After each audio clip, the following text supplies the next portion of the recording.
ఒక్క నిమిషం అరసాగరన్నా. Okay sir. శ్రీ శక్తి అంటే సూపర్ 6 భాగంగా ఆగస్టు 15 అంటే దాదాపు ఇది 4 రోజులు 3 రోజులు ఉంది కార్యక్రమం. మీ కష్టాలని, మీకుండే రిక్వైర్మెంట్స్, మీకు మెకానికల్కి ఏదైనా ఇబ్బంది ఉందా, మరి మీ ఆర్ఎం గారు కానీ, మీ కానీ లేదు ఇంకేదైనా ఉండే తెలుసుకోవడానికి నేను వచ్చాను. ఈ ఏర్పాట్ల పైన ఎలా ఉన్నాయి, ఏం కథ, మొత్తం రాష్ట్రంలో మనం ఒక పెద్ద కార్యక్రమం. ఫ్రీ బస్ అనేది అంత ఆషామాషా విషయం కాదు. ఇది ఒక రోజు జాతర ఉంటుంది. ఈ జాతరకు ముఖ్యంగా మహిళలు చాలా ఎత్తున ప్రయాణించాలి. మనకున్న రాయలసీమలో ముఖ్యంగా 4 పుణ్యక్షేత్రాలు ఉన్నాయి. తిరుపతి, శ్రీశైలము, మంత్రాలయము, ఒంటిమిద్ది రామ అంటే మళ్ళీ ఇదేదో యాగంటి అంటే 5-6 అమోఘుడు. మీ కర్నూలు జిల్లా అంటే పాత కర్నూలు జిల్లాలో ముఖ్యంగా 3-4 పుణ్యక్షేత్రాలు ఉంటాయి. దీనికి ఎక్కువ మంది అంటే ఇంతకుముందు రాలేని వాళ్ళు, ఇంతకుముందు చూడలేని వాళ్ళు వచ్చేదానికి అవకాశం ఉంటుంది. దానికే మన ప్రభుత్వం ఏమేమి ఏర్పాట్లు చేస్తారు, ఆర్టీసీ తరఫున మీకు ఇంక ఏమైనా సౌకర్యాలు ఏమేమి ఉన్నాయని ఈరోజు అందులో భాగంగా నంద్యాల డిపోకి రావడం అంటే ఈ కార్యక్రమాలన్నీ జాగ్రత్తగా మాట్లాడుకొని ఏమైతే మనకు కావాల్సి వస్తుందో మీ సమస్యలని ప్రభుత్వం తరఫున కానీ మన ఆర్టీసీ యాజమాన్యం తరఫున మీకు ఏదైనా ఉంటే దాన్ని పరిష్కరించాలనే ఉద్దేశంతో ఈ పర్యటన జరగడం.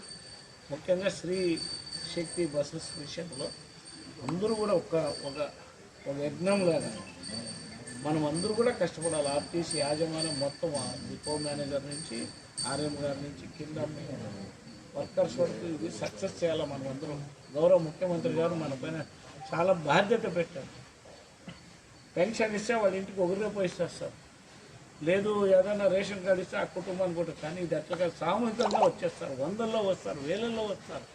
వాళ్ళందరూ కూడా బస్సు ఎక్కాలా, మేము ఆనందంగా పోవాలా, టైం పోవాలా, మేము ఏదో పని చేసుకుని వాళ్ళని వస్తారు.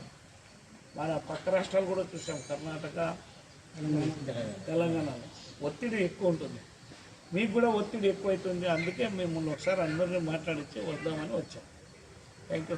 ఎన్ని బస్సులు స్పాట్ చేస్తాం? ఇప్పుడు మనకి 300 మాకు 493 బస్సెస్ జిల్లాలో ఉన్నాయి. వాటిలో 378 బస్సెస్ అసలు మేము ఎల్ఈబీటీ వస్తుంది. అంటే ఓన్లీ మహిళలకే మేడం? మహిళలకు సపరేటు 393 బస్సులు ఉన్నాయండి ప్రస్తుతం అన్నీ కలుపుకొని. అందులో పల్లె వెలుగు, అల్ట్రా పల్లె వెలుగు, ఎక్స్ప్రెస్ కలిపితే 378 బస్సులు ఉన్నాయి. వాటికి ఈ స్త్రీ శక్తి పథకం అనేది ఎలిజిబిలిటీ వస్తుంది. అందులో వీళ్ళకి మహిళలకి, పిల్లలకి, ట్రాన్స్జెండర్స్ అందరికీ కూడా ఈ పథకం వర్తిస్తుంది. అండ్ స్టేట్లో వారు ఈ బస్సులు ఎక్కడ ఉన్నా కూడా స్టేట్ వరకు వాళ్ళు ఎక్కడైనా ట్రావెల్ చేయొచ్చు. తిరుమల, తిరుపతి వరకు అంటే సప్తగిరి బస్సెస్ వరకు లేదు, కానీ అవి మనకు లేవు కాబట్టి మన దగ్గర అయితే అన్ని బస్సెస్తో అలౌడ్.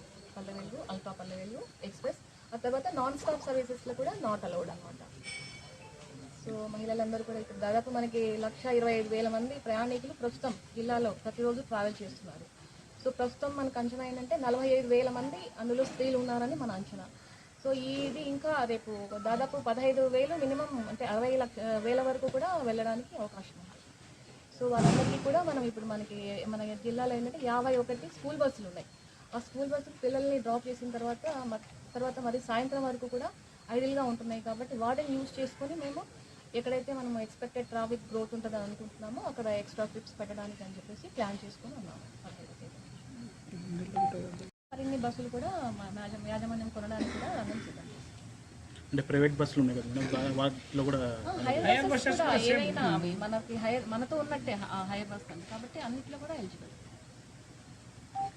ప్రవేశపెట్టాలనుకున్నప్పుడే టాప్ మేనేజ్మెంట్ అంటే ఎండి గారి దృష్టి నుంచి కింది స్థాయి అధికారుల వరకు కూడా దీన్ని సక్సెస్ చేయాలనే ఉద్దేశంతో మెటీరియల్ తెప్పించడం కానివ్వండి, ఇంకా దానికి ఏదైతే ప్రయాణం చేస్తున్నారో ఆ బస్సు రోడ్డు మీద తేలు కాకుండా ఆ బస్సు ఆ గమ్యస్థానం చేరేంత వరకు వాళ్ళకు ఫ్రీ ట్రావెల్ అందించి ఆనందంగా వాళ్ళను ప్రయాణం చేసే విధంగా యాజమాన్యంతో పాటు ప్రభుత్వం కష్టపడుతుంది. దానిలో భాగంగా పనిచేసిన ఉద్యోగులందరం కూడా చెడ్డ పేరు రాకుండా ప్రభుత్వానికి చేయాలనే ఉద్దేశంతో పనిచేస్తుంది.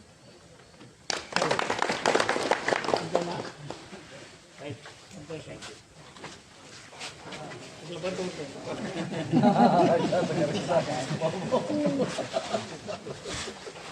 ఏది కాదు వాళ్ళు మెకానిక్ వాళ్ళు ఎప్పుడు మాకి అట్లా కాదు కండక్టరు డ్రైవరు అది వాళ్ళు చేద్దాము. వీళ్ళతో మెకానిక్ వాళ్ళు బస్సు నడుపుకుంటూ నడుపుకుంటూ పోతావు ఎలా